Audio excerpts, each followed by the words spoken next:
իհարկե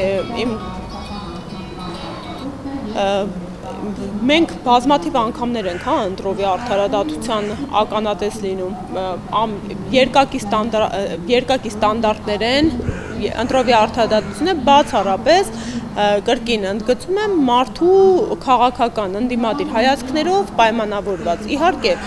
տեսեք, այս մարդիկ մենք հիմա այս դատանի բակում կանգնած չենք լինի, այս մարդիկ էլ ազատազրկված չեն լինի, եթե իրենց թույլ տված չլինեին ընդդիմադիր քաղաքական հայացքներ ունենալ եւ դրսեւորել, գործողություններ կատարել։ Մյուս սրբազան հայրը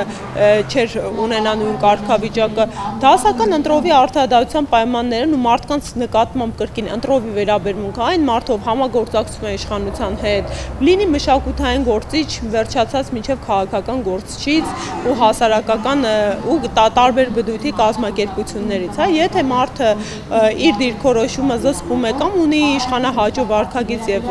գործողությունները նմանաբնույթ տրամաբանության մեջ են, իր ամեն ինչը խրախուսվում է, ինքը ամեն բնագավառում օգտվում է, ստանում է աջակցությունը պետական մարմինների,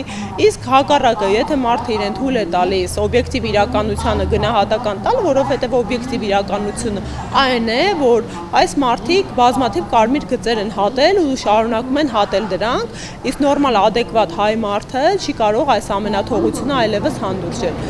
Տեսնում ենք, թե ինչպիսի իրավիճակում են մարդիկ հայտնվում։ Անգամ վերջին այդ գործողությունների հերթական էպոպեաներից են երկու փաստաբան իրավապաշտպանների ազատազրկումը, մեկին այսպես կոչված ասֆալտին փռելու օպերացիայի դրսևորմամբ, բիրտուշ կիրառելով, երկրորդին ընդհանրապես մարդը, երբ քաղաքացիների նկատմամբ, ողջ, էլ չասենք այդ process-ի, ենթատարերը, քաղաքացիների նկատմամբ անհամաչափ միջամտություն էին սկսել իրականացնել, ինչի իրավունքը այդ պայմաններում չունեն ոստիկանական ուժերը,